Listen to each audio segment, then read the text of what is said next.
కదిరి పట్టణంలోని నిజాం వలి కాలనీలో పోలీసులు కార్డన్ సెర్చ్ నిర్వహించారు. డీఎస్పీ శివనారాయణ స్వామి ఆధ్వర్యంలో తనిఖీలు జరిగాయి. ఉదయం 6 గంటల నుంచి 150 ఇళ్లలో కార్డన్ సెర్చ్ నిర్వహించారు. గంజాయి అమ్మకాలు, దొంగతనాలకి పాల్పడుతున్నారు ఈ ముఠ.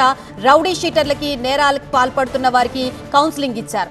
తమ తీరు మార్చుకోవాలని ఇరానీలకు SP Satish Kumar serious warning ఇచ్చారు.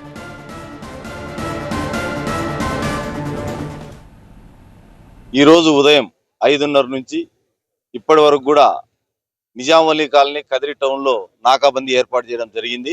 ఎక్కడెక్కడైతే అనుమానాలు ఉన్నాయో వారి ఇళ్లన్నీ కూడా తనిఖీ చేయడం జరిగింది. దీని యొక్క ప్రధాన ఉద్దేశం ఏమంటే, మనం కదిరిలో గంజాయి కట్టడికి ఆల్రెడీ కొన్ని చర్యలు తీసుకుంటున్నాం.